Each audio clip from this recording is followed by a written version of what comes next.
welcome back. I hope you all are doing great.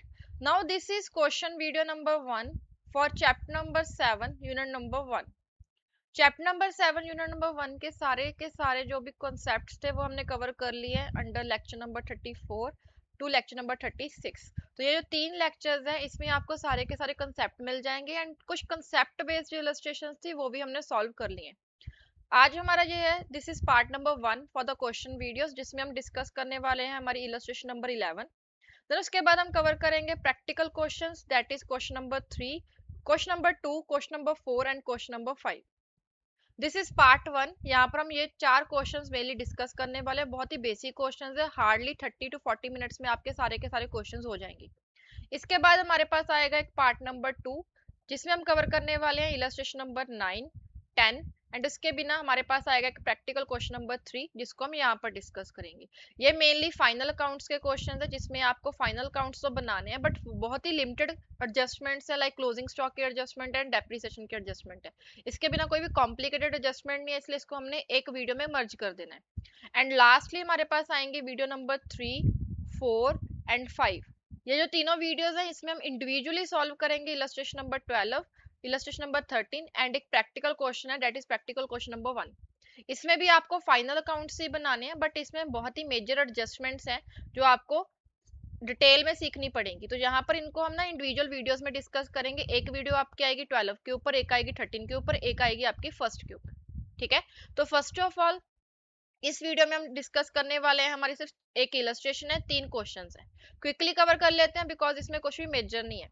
First of all हमारे पास आती है illustration number 11. Illustration number 11 में उन्होंने क्या बोला है, आपके पास एक बैलेंस शीट है फॉर 31 मार्च 2022 की, दैट इज क्लोजिंग टाइम की आपको बैलेंस शीट दी गई है. उसमें आपके पास कैपिटल बैलेंस है, ट्रेड पेबल्स है, बैंक ओवरड्राफ्ट है एंड एसेट साइड आपके पास फिक्स एसेट्स है, इन्वेंट्री है, trade receivable provisions and the cash है. ठीक है, एंड एट द एंड उन्होंने बोला है कि आपने क्या करना है, यहाँ पर ओपनिंग जर्नल एंट्री पास करनी है फॉर 1 अप्रैल 2022.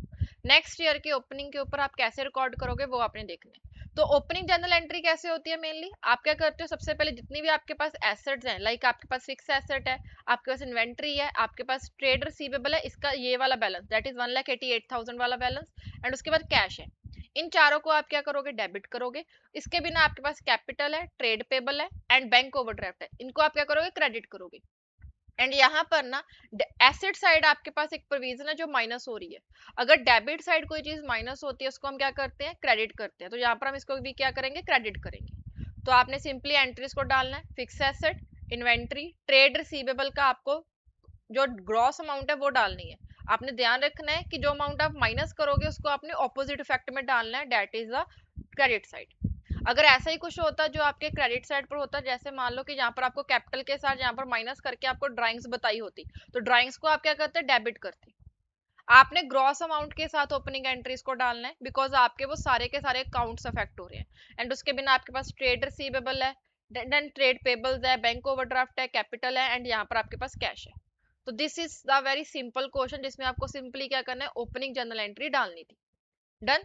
तो दिस वाज इलस्ट्रेशन नंबर 11. ऐसे ही आपके पास 3 प्रैक्टिकल क्वेश्चंस आ रहे हैं, बहुत ही सिंपल वाले, उसको भी हम क्विकली सॉल्व कर लेंगे सो दैट हमारा जो मेन पार्ट है दैट इज फाइनल काउंट्स वाला उसको हम स्टार्ट कर सके.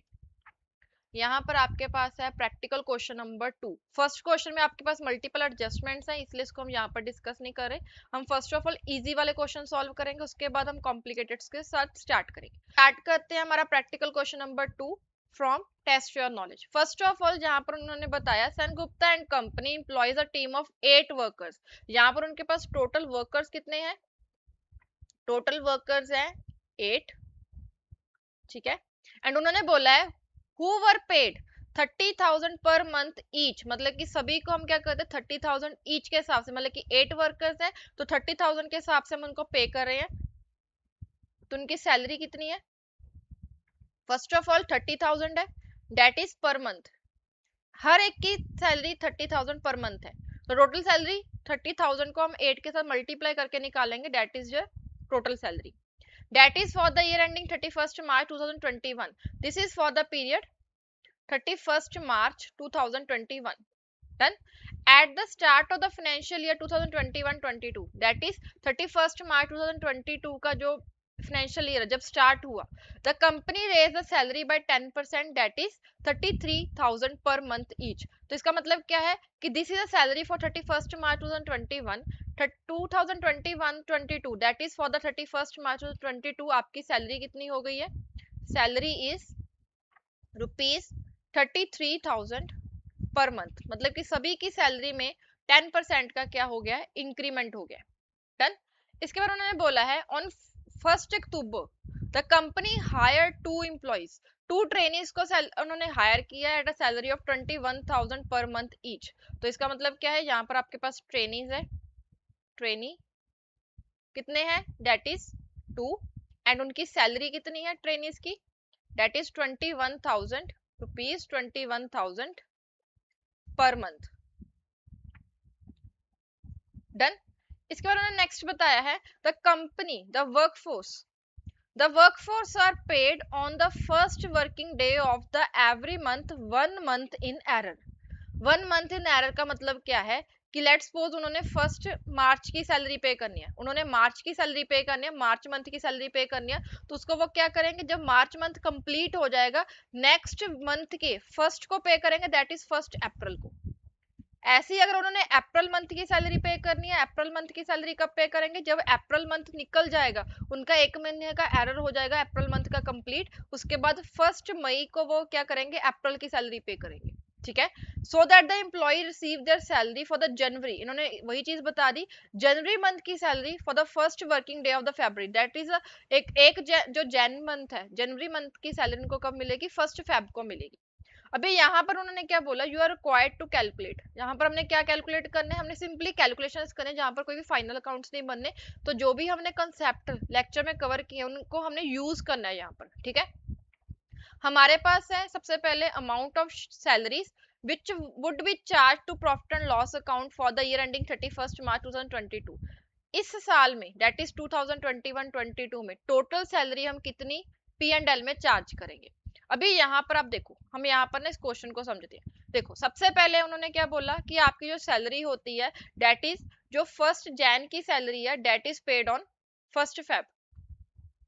यहाँ पर आप ऐसा लिख सकते हो कि जो जैन मंथ की सैलरी है, यहाँ पर जो जैन मंथ की सैलरी है वो आप कब पे कर रहे हो, 1 फेब को पे कर रहे हो। ऐसे ही अगर आपकी फेब मंथ की सैलरी आएगी दैट इज पेड ऑन 1 मार्च। ऐसे आपका 1 महीने का एरर चल रहा है। डन। अभी यहाँ पर उन्होंने first of all first question उनका क्या है कि आप P&L में कितनी अमाउंट चार्ज करोगे। ठीक है, P&L में कितनी अमाउंट चार्ज की जाएगी, P&L में हम कितनी अमाउंट चार्ज करते हैं, जो भी उस ईयर से लिंक करते हैं। अभी हमारा ईयर एंड कब हो रहा है, 31st मार्च 2022 को ईयर एंड हो रहा है, तो हमारा पीरियड क्या बन गया, डेट इज 1 अप्रैल 2021 से लेकर 31st मार्च 2022 तक टोटल कितनी सैलरी क्रू हुई है वो हमारा P&L में जाएगा। बेसिकली यहाँ पर हमने ये नहीं देखना कि हमने कब पेमेंट की है, हमने ये देखना है कि किस मंथ की सैलरी है। अभी यहाँ पर ना उन्होंने क्या किया है, ये जो 2 ट्रेनीज है इनको उन्होंने एम्प्लॉय किया है ऑन 1 अक्टूबर को। तो इसका मतलब क्या है कि 1 अक्टूबर तक उनके पास 8 एम्प्लॉइज थे, एंड उन्होंने बोला था कि जो इस साल की सैलरी है डेट इज 33,000 पर मंथ के अकॉर्डिंगली हमने क्या की है, इंक्रीमेंट करके चार्ज की है। तो यहाँ पर सबसे पहले हम क्या करेंगे, 8 एम्प्लॉइज की सैलरी निकालते हैं। 8 एम्प्लॉइज की सैलरी है, यहाँ पर 8 एम्प्लॉइज हैं एंड उनकी सभी की सैलरी 33,000 हो चुकी है फ्रॉम 1 अप्रैल से। 1 अप्रैल से 33,000 हो चुके हैं, इसलिए हम क्या करेंगे, इसको 33,000 के अकॉर्डिंग ही कैलकुलेट करेंगे for the period of 12 month. यहाँ पर आपके पास ना देखो ये जो सैलरी है, ये पहली बात तो 1 एम्प्लॉय की है, इसलिए हमने क्या किया, इसको 8 एम्प्लॉयज के साथ मल्टीप्लाई कर दिया ताकि हम निकाल सके कि सारे के सारे एम्प्लॉयज को हम पर मंथ कितना पे कर रहे हैं। अभी यहाँ पर हम इसको मल्टीप्लाई करेंगे विद 12 मंथ, बिकॉज इन सभी को हमने 12 मंथ के लिए ये सैलरी पे की है, तो हम यहाँ पर इसको मल्टीप्लाई करके देखते हैं कितना आता है।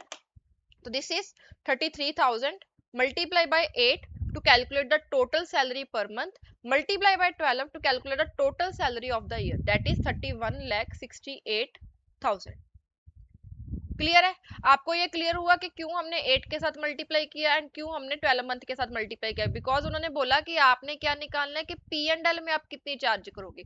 P&L में हम पूरे साल की चार्ज करते हैं, हम ये नहीं देखते कि उसमें कितनी पे हुई है कितनी नहीं पे हुई है, हमने अप्रैल मंथ से लेकर नेक्स्ट ईयर के मार्च मंथ तक जितनी भी हमारी सैलरी बनती है वो हमने पी एंड एल में चार्ज करनी है। तो हमारे पास फर्स्ट ऑफ ऑल 8 एम्प्लॉइज थे जिन्होंने हमारे साथ 12 मंथ के लिए काम किया है, तो हमने 8 को 12 के साथ मल्टीप्लाई किया एंड उनकी सैलरी कितनी है पर मंथ की 33,000, इसलिए हमने उसको क्या कर दिया मल्टीप्लाई किया। तो हमारे पास आ गया दिस इज अमाउंट जो हमने ओवरऑल 31 मार्च 2022 तक 8 एम्प्लॉइज को पे करनी है।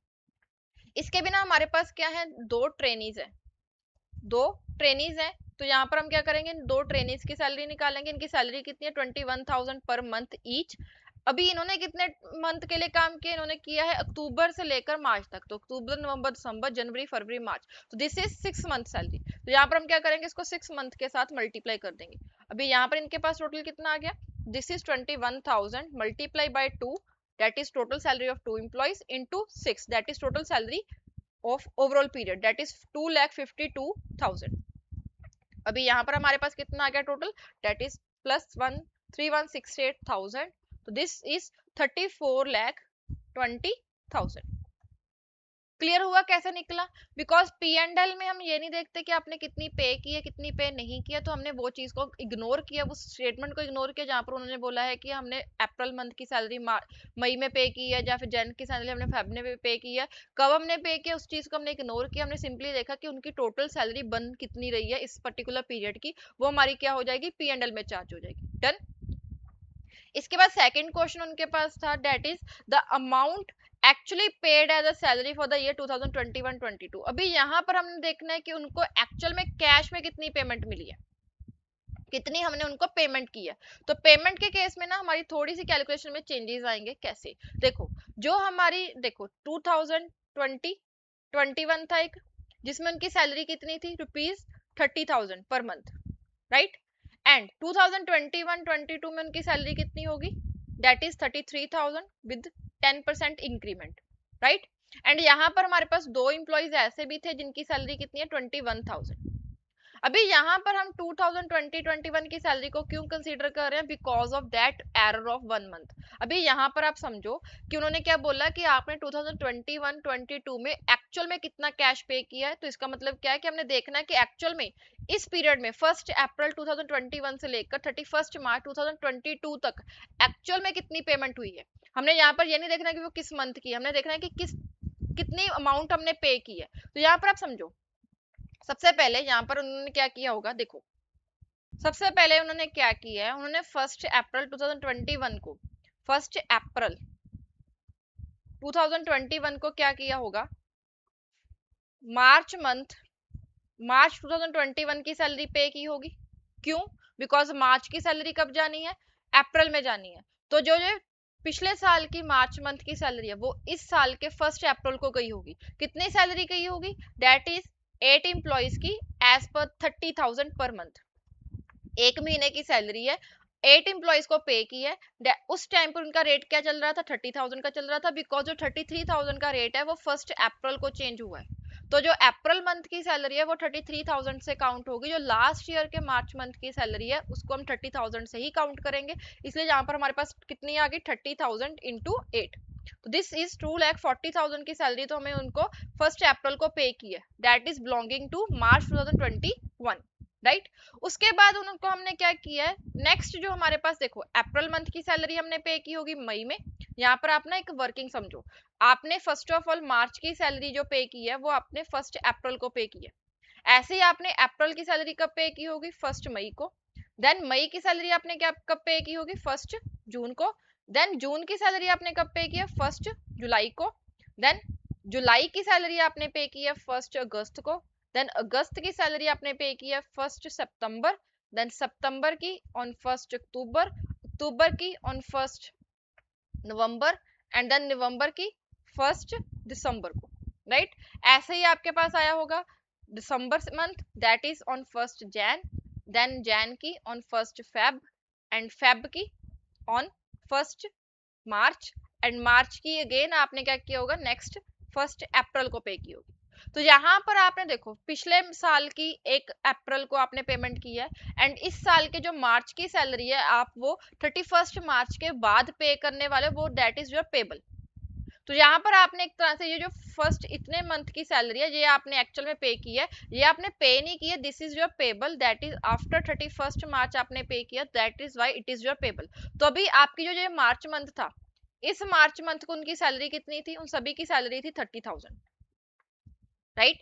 एंड अप्रैल से वो सैलरी कितने की होगी, अप्रैल से वो सैलरी हो चुकी है 33,000 की। बट ये जो अप्रैल से लेकर आपने कितने मंथ की सैलरी पे की है, फेब तक की पे की है, तो आपने सिर्फ 11 मंथ की सैलरी पे की है। तो यहाँ पर आपके पास 8 एम्प्लॉयज की आपने सिर्फ 11 मंथ की सैलरी पे की है।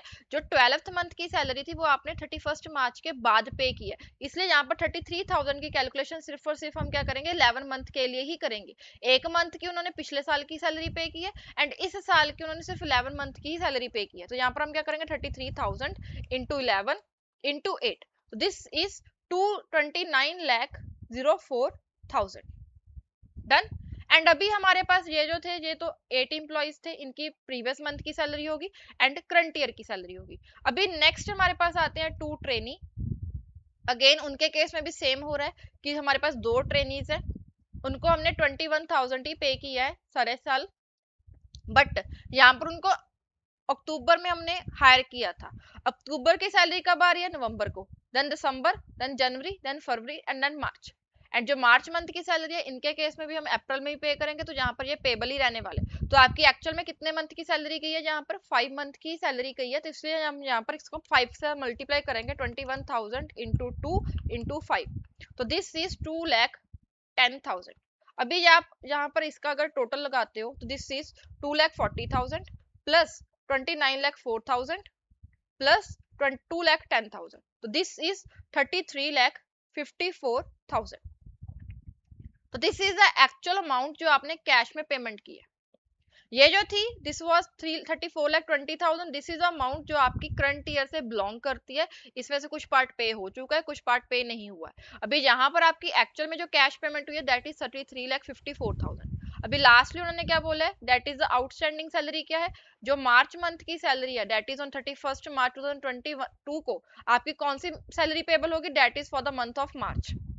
सारे के सारे इंप्लॉयज की मार्च मंथ की सैलरी आपकी पेबल है, तो हम पेबल निकालेंगे। यहाँ पर आपका टोटल आउटस्टैंडिंग कितना बन रहा है, आउटस्टैंडिंग सैलरी। अभी आपके पास दो कैटेगरीज है, फर्स्ट ऑफ ऑल 8 एम्प्लॉयज है जिनकी मार्च मंथ की सैलरी कितनी है, 33,000 के हिसाब से है। एंड सेकेंडली आपके पास 2 ट्रेनीज है जिनकी मार्च मंथ की सैलरी 21,000 पर मंथ के हिसाब से है। तो यहाँ पर हम क्या करेंगे, 33,000 multiply by 8, this is 2,64,000। And secondly हमारे पास आ रहा है 2,000 इंटू 21,000 दैट इज 42,000। अगर आप इन दोनों का टोटल लगाते हो तो हमारे पास आ जाएगी कि टोटल आउटस्टैंडिंग कितना बनना है, 2,64,000 प्लस किया, दिस इज 3,06,000। तो यहाँ पर आपके पास मेन जो आंसर है that is these 3 points. First of all जो टोटल सैलरी है दैट इज 34,20,000, 33,54,000 की कैश पेमेंट हुई है एंड 3,06,000 की आपकी आउटस्टैंडिंग है। अभी हम इसको क्या करते हैं, मॉड्यूल के साथ क्रॉस चेक कर लेते हैं। यहाँ पर आपके पास आंसर्स आ रहे हैं, फर्स्ट ऑफ ऑल 34,20,000 डन। इसके बाद 33 लाख की हमारी कुछ थी, 33,54,000 आपकी कैश सैलरी थी एंड 3,06,000 आपका आउटस्टैंडिंग था, दैट्स करेक्ट, डन। तो यहाँ पर आपको ना बस वो मंथ वाली कैलकुलेशन की वजह से आपकी थोड़ी सी कॉम्प्लिकेटेड हो रहा है, क्योंकि मंथ में क्या हो रहा है कि आपने एक मंथ की सैलरी नेक्स्ट मंथ के फर्स्ट को पे की है, जिसकी वजह से पिछले मंथ का जो पिछले साल का जो लास्ट मंथ है उसकी सैलरी आपने करंट ईयर में पे की है, that will be included in your cash payment. And जो करंट ईयर क्या लास्ट मंथ है दैट इज मार्च मंथ की सैलरी आपने नेक्स्ट ईयर में पे करनी है, तो इसकी वजह से वो आपकी आउटस्टैंडिंग में आ जाएगा। बाकी सब कुछ वैसा ही है। अभी हमारे पास ना 2 क्वेश्चंस और हैं, थोड़े से सिंपल है इसलिए इसको भी हम यहाँ पर ही इसी वीडियो में फटाफट डिस्कस कर लेते हैं। इसके बाद जो नेक्स्ट वीडियोस आपके पास आएंगे उसमें हम सिर्फ और सिर्फ कंप्लीट जो हमारे पास फाइनल अकाउंट्स है उसके बारे में ही डिस्कस करेंगे। अभी हमारा नेक्स्ट क्वेश्चन है that is illustration practical question number 4, that is mister Kotriwal is engaged in a business of selling magazines, वो मैगजीन सेल करते हैं। several of his customers pay money in advance, उनके बहुत सारे कस्टमर्स जो हैं वो एडवांस में पेमेंट कर देते हैं फॉर सब्सक्राइबिंग हिज मैगजीन, ठीक है। वो मैगजीन सेल करते हैं एंड उनके बहुत सारे इंप्लॉइज उनको एडवांस में पेमेंट करते हैं। Information relating to the year ending 31st March 2022 are as follows, information दी गई है रिगार्डिंग 31st मार्च 2022 की। उन्होंने क्या बोला, ऑन 1st अप्रैल 2021 को he has a balance of 2 lakh advance from his customer for which 1,50,000 belonging to the year 2021-22. इसका मतलब क्या है कि उनके पास सबसे पहले देखो उनका मैगजीन का बिजनेस है एंड उनके पास जो एडवांसेस हैं, ठीक है, दैट इज ऑन 1 अप्रैल 2021 को जो उनके पास टोटल एडवांसेस हैं दैट इज 2 लाख, राइट। इस 2 लाख में से उन्होंने बोला कि जो 1,50,000 है that is belonging to the year 2021-22। तो यहाँ पर आपके पास दो सेक्शंस आ रहे हैं। फर्स्ट ऑफ ऑल आपके पास है एक ईयर 2021-22, इसके साथ बिलोंग कर रहा है 1,50,000 का, एंड जो बाकी का बैलेंस बचा है that is belonging to the year 2022-23। 2022-23 के साथ वो बिलोंग कर रहा है दैट इज 50,000 आपका बचा है, तो that is belonging to 2022-23। And उन्होंने हमें काउंटिंग करने के लिए बोला है that is for the year 2021-22। तो हमारे लिए जो रेलिवेंट पार्ट है दैट इज दिस। डन। अभी नेक्स्ट देखो, उन्होंने बोला during the year 2021-22 he made a cash sale of 5 lakh. उन्होंने कुछ कैश सेल भी किया। ये तो एडवांसेस आ गए ना कि स्टार्टिंग में उनके पास 2 लाख के एडवांसेस आए हुए थे, जिनमें से 1,50,000 के उनके करंट ईयर के एडवांसेस हैं, बाकी के उनके नेक्स्ट ईयर के एडवांसेस हैं। तो ये जो है this is belonging to the current year sale. And इनके इसके बिना उन्होंने कुछ कैश सेल भी की है। जो कैश सेल है दिस इज बेसिकली क्या है कि आपने सेल के साथ आपके पास पैसा आ गया, तो करंट ईयर में कैश सेल किया तो करंट ईयर से ही बिलोंग कर रहा होगा, दैट इज 5 लाख। ठीक है, तो एक तरह से आपका ये जो 1,50,000 है this is relating to the current year and this is relating to the current year. ठीक है, उसके बाद अभी हमारे पास नेक्स्ट उन्होंने क्या बोला कि आपने कंप्यूट क्या करना, first of all total income निकालो फॉर द ईयर 2021-22। 2021-22 के साथ कौन कौन सी अमाउंट्स बिलोंग कर रही हैं। एक तो ये कैश सेल तो होने ही वाली है बिलोंग, बिकॉज ये इस साल की ही कैश सेल है। इसके बिना आपने 1,50,000 के आपके ऐसे एडवांसेस से जो करंट ईयर से बिलोंग कर रहे थे। अभी आप ना यहाँ पर समझो, यहाँ पर आपके पास देखो सबसे पहले 2021-22 से रिलेटेड ये 1,50,000 की पेमेंट है जो आपको पिछले साल मिल गई थी, बट ये करंट ईयर से बिलोंग करिए, तो ये तो आपकी करंट ईयर की इनकम होने ही वाली है। इसके साथ साथ आपके कैश सेल भी हुई है करंट ईयर में 5 लाख की, तो ये भी आपकी करंट ईयर की पेमेंट है। तो टोटल इनकम अगर आप करंट ईयर की निकालते हो तो टोटल इनकम आपके पास कितने की आ जाएगी, that will B ₹5 lakh plus 1.5 lakh की आपकी जो पिछले साल पेमेंट मिल गई थी बट वो करंट ईयर से बिलोंग करी थी, तो आपका 6.5 लाख टोटल जो है that is your total income for the current year. अभी इसमें से उन्होंने बोला the total money received during the year if the closing balance in advance from the customer is 1,70,000। इस क्वेश्चन इसका पॉइंट समझो कि आपके पास जो क्लोजिंग बैलेंस एडवांसेस का क्लोजिंग बैलेंस जो है दैट इज 1,70,000, राइट। तो एक तरह से आपके पास जो करंट ईयर के एंड में आपके पास एडवांसेस बचे हैं जो करंट ईयर से बिलोंग नहीं करते दैट इज 1,70,000। एंड जो ओपनिंग बैलेंस था आपके पास उसमें से भी आपके पास 50,000 के बैलेंसेस थे, तो जो कि करंट ईयर से बिलोंग नहीं करते थे। टोटल बैलेंस आपके पास 1,70,000 का है, राइट। जो 31 मार्च 2022 को आपके पास एडवांसेस का बैलेंस है दैट इज 1,70,000, 1,70,000, राइट। बट ये जो 1,70,000 है इसमें जो ओपनिंग में आपके पास जो 1 अप्रैल 2021 को आपके पास बैलेंसेस थे उसमें से भी 1,50,000 का बैलेंस ऐसा था जो करंट ईयर से बिलोंग नहीं करता था, तो वो भी इसी में इंक्लूडेड होगा ना। तो एक तरह से अगर आप इसकी कैलकुलेशन करके देखो तो आपको करंट ईयर में कितना एक्चुअल में फ्यूचर से रिलेटेड एडवांस मिला है दैट इज ओनली 1,20,000। क्लियर हुआ। तो यहाँ पर आप देखो कि आपके उन्होंने क्या बोला, इसको मैं एक बार रिपीट कर रही हूँ बिकॉज ये थोड़ा सा पॉइंट कभी कभी स्टूडेंट्स को ट्रिकी लगता है। यहाँ पर समझो फिर क्लोजिंग स्टॉक आपके पास कितना है, क्लोजिंग बैलेंस आपके पास कितना है 1,70,000 का। बट ये जो बैलेंस 1,70,000 का बैलेंस है ये क्या रिप्रेजेंट कर रहा है कि ये वो अमाउंट है जो करंट ईयर से बिलोंग नहीं कर रही बट करंट ईयर तक हमें रिसीव हो चुकी है। तो this is a balance that is belonging to the future year, right.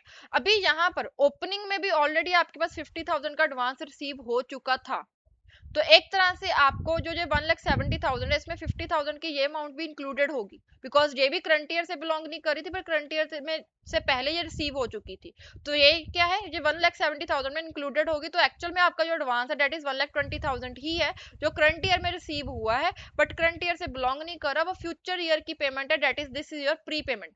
ठीक है, जो आपको प्री पेमेंट रिसीव हुई है दैट इज 1,20,000। एंड इसके बिना उन्होंने अभी निकालने के लिए क्या बोला है कि आपको टोटल मनी कितनी रिसीव हुई है। अभी ये जो कैश सेल हुई है ये भी हमें पैसा ही रिसीव हुआ है ना, इवन दो जो करंट ईयर से बिलोंग करता है, बट हमें कैलकुलेट क्या करना है कि टोटल हमें पैसा कितना मिला है। तो यहाँ पर ये जो 5 लाख है this is also belonging to current year, but this is a cash payment, तो that's why 1,20,000 and 5 lakh that is 6,20,000 is your amount जो आपको अमाउंट रिसीव हुई है। अभी यहाँ पर ना इसकी हम कैलकुलेशंस देख लेते हैं, यहाँ पर इसको हम क्रॉस चेक करते हैं विद द सॉल्यूशन ताकि आपको और क्लैरिटी आ जाए कि कैसे इसको सॉल्व करना है। Done, just a second. यहाँ पर आपके पास है क्वेश्चन नंबर 4। सबसे पहले हमने क्या निकाला था, हमने निकाला था टोटल इनकम। टोटल इनकम कैसे निकाली थी कि जो हमें पैसा रिसीव हुआ है एंड जो हमारा पैसा एडवांस में रिसीव हो गया था बट वो करंट ईयर से बिलोंग करता था, उसको हमने क्या किया, दैट इज योर अमाउंट जो आपने करंट ईयर की इनकम में डालनी है। इसके बाद आपके पास यहाँ पर इन्होंने एडवांसेस का अकाउंट ही बना दिया, आप इसको अकाउंट के थ्रू भी कैलकुलेट कर सकते हो। कैसे कैलकुलेशन की थी हमने कि स्टार्टिंग में उनके पास 2 लाख था जिसमें से 1,50,000 उनकी इस करंट पीरियड की पेमेंट थी, तो ओपनिंग में आपका सिर्फ 50,000 का ही बैलेंस बचा था जो कि करंट ईयर से बिलोंग नहीं करता था। एंड क्लोजिंग उन्होंने डायरेक्टली बता दिया कि आपका बैलेंस कितना है 1,70,000 का, तो एक तरह से आपको 1,20,000 करंट ईयर से में रिसीव हुए हैं जो करंट ईयर से बिलोंग नहीं करते। 50,000 तो ओपनिंग वाला था, 1,70,000 टोटल क्लोजिंग था, तो दैट इज 1,20,000 जो हमने कैलकुलेशन की थी इन्होंने अकाउंट में डाल दिया। अभी this is not the answer because उन्होंने क्या बोला कि टोटल अमाउंट कितनी रिसीव हुई है करंट ईयर में इन द मनी फॉर्म, तो 1,20,000 ये रिसीव हुआ है जो नेक्स्ट ईयर से बिलोंग करता है एंड 5 लाख की तो आपकी कैश सेल है ही है, that's why your answer is 6,20,000। तो this is the final answer. Clear है? अगर कोई डाउट है तो please comment in the comment section. मैंने बहुत ही डिटेल में इसको एक्सप्लेन किया है, एक बार इसको दोबारा से प्ले करके देख लेना, उसके बाद भी अगर डाउट होता है then you can freely comment in the comment section. Done. अभी हमारे पास लास्ट क्वेश्चन बचा है, that is the missing figures. हमें यहाँ पर ना मिसिंग फिगर्स फाइंड आउट करनी है। देखो, mister Birla is a proprietor engaged in the business of trading electronics. उनका trading and P and L account बताया गया।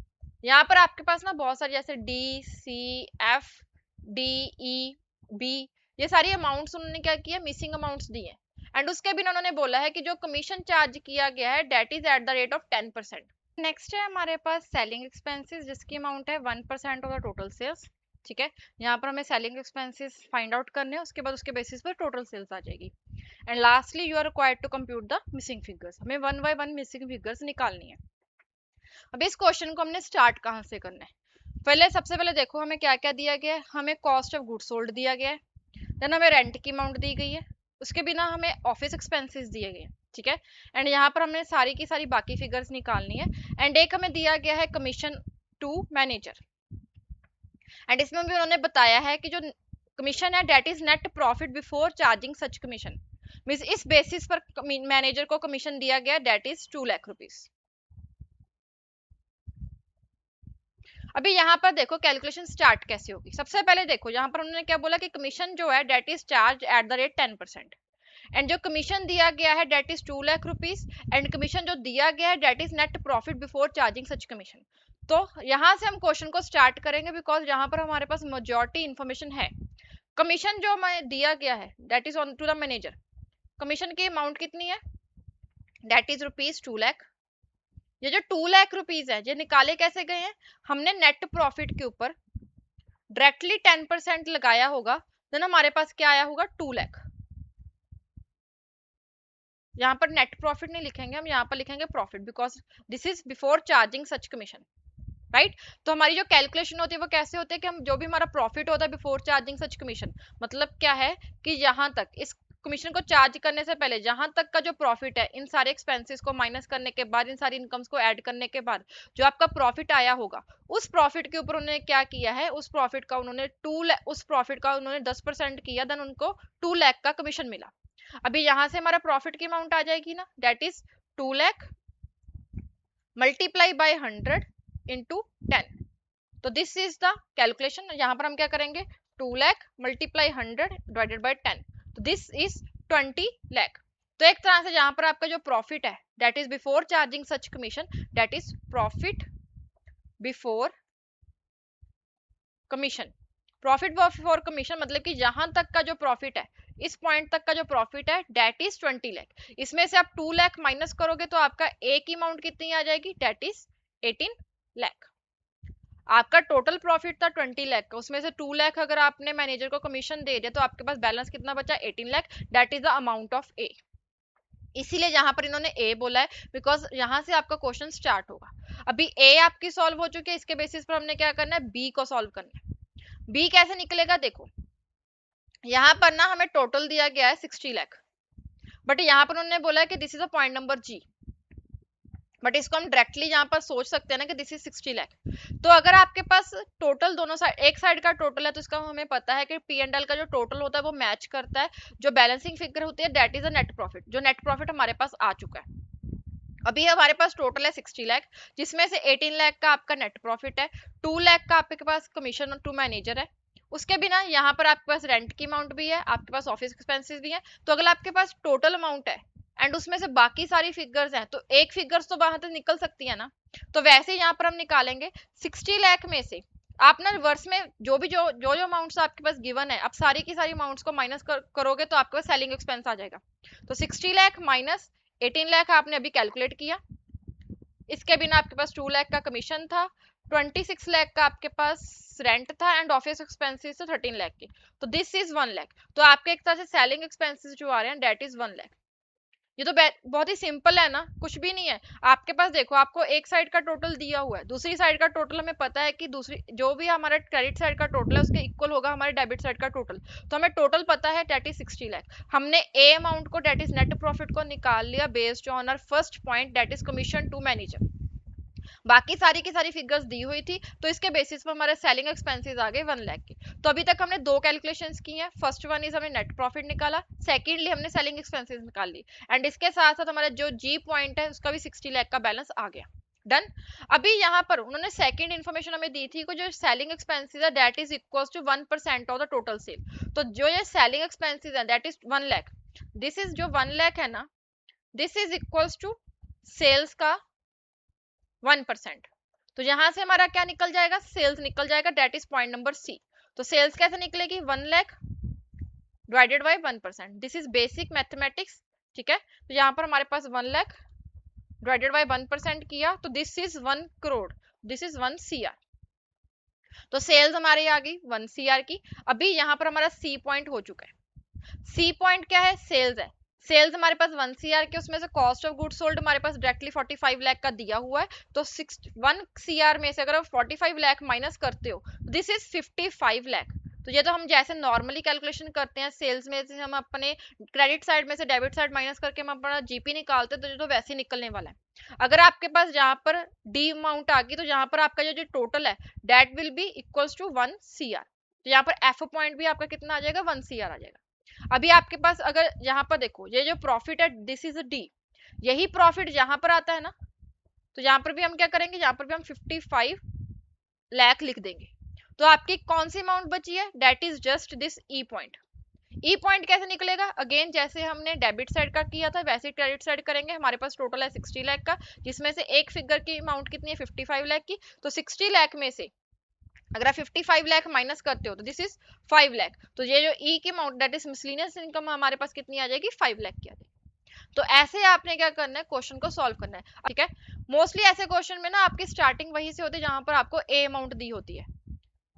तो अभी हम इसको क्रॉस चेक कर लेते हैं। सबसे पहले हमारे पास आया था ए पॉइंट, जिसमें हमने क्या निकाला था, नेट प्रॉफिट। नेट प्रॉफिट हमारे पास कितना आया था, 18 लाख। तो यहाँ पर 18 लाख ही आ रहा है। टोटल हमने 20 लाख निकाला था, that is the profit before commission. उसमें से 2 लाख का कमीशन हमने माइनस किया था, तो हमारे पास 18 लाख आया था। देन उसके बाद हमने सेलिंग एक्सपेंसेस निकाले थे। सेलिंग एक्सपेंसेस हमने कैसे निकाले थे, that is difference between all the items, ठीक है। यहाँ पर हमारे पास टोटल था, टोटल में से हमने जितने भी हमारे एक्सपेंसेस थे अगर उनको माइनस किया तो हमारे पास कितना आ गया था, 1 लाख। इस 1 लाख के बेसिस पर हमने सेल्स निकाली थी, दैट इज 1 CR। अभी 1 CR की आपकी सेल आ गई, 45 लाख के आपको एक्सपेंसेस ऑलरेडी गिवन थे, तो आपका 55 का क्या आ गया, जीपी आ गया, जिसके बेसिस पर आपकी एफ का जो टोटल है वो आपका मैच हो गया। अभी आपका जीपी निकल गया, जीपी के बेसिस पर आपने क्या किया था, अपने मिसलिनियस इनकम को निकाला था। टोटल जो था इनकम साइड का दैट इज 60 लाख, जिसमें से 55 लाख का आपका जीपी था, तो 5 लाख ही आपका क्या बन गया, मिसलिनियस इनकम बन गई। टोटल आपका ऑलरेडी गिवन था, ये हमने कैलकुलेट कर लिया था, ये आपको गिवन था 60 लाख का। तो ऐसे ही आपका सारा का सारा क्वेश्चन जो है वो सॉल्व हो गया। तो this is very easy question, यहाँ पर कुछ भी कॉम्प्लिकेटेड नहीं था, बहुत ही इजी था। ठीक है, आपकी जितनी भी अभी हमने इस वीडियो में क्वेश्चंस डिस्कस किए हैं वो बहुत ही सिंपल क्वेश्चन थे, जो कंसेप्ट बेस्ड क्वेश्चन थे बेसिकली। यहाँ पर आपका ना कोई भी प्रॉपर फाइनल अकाउंट्स नहीं बनना था, आपको क्या करना था, फाइनल अकाउंट का सिर्फ एक पार्ट डिस्कस करना था यहाँ पर। तो that's it, this was our video number 1, जिसमें हमने मेनली क्या कवर किया है, यहाँ पर हमारे 4 क्वेश्चंस कवर हुई हैं। First of all illustration number 11, जिसमें हमने ओपनिंग एंट्री बनाना सीखा था। उसके बाद हमारे पास आया था प्रैक्टिकल क्वेश्चन नंबर 2, जिसमें हमने सैलरी की कैलकुलेशन की। देन प्रैक्टिकल क्वेश्चन नंबर 4, जिसमें हमने प्रीपेड मैगजीन, जो हमारे पास प्रीपेड एडवांस रिसीव हो रहा था कस्टमर का, उसकी कैलकुलेशन करनी सीखी। एंड लास्टली जो क्वेश्चन नंबर 5 था, इसमें हमने मिसिंग फिगर्स को कैलकुलेट करना सीखा। तो आपके ये जो 4 क्वेश्चंस है जो आपके कंप्लीट हो चुके हैं। अभी हम नेक्स्ट वीडियो में, नेक्स्ट पार्ट में हम बाकी के क्वेश्चंस को डिस्कस करना वन बाय वन स्टार्ट करेंगे। डन। तो that's it for this video. I hope आपको कोई डाउट ना हो, अगर कोई डाउट है तो please comment in the comment section, but please try करना कि इसकी हैंड रिटन प्रैक्टिस करने के बाद ही आप next video that is part number 2 को देखना स्टार्ट करो। Done. Thank you so much, please keep revising and keep practising.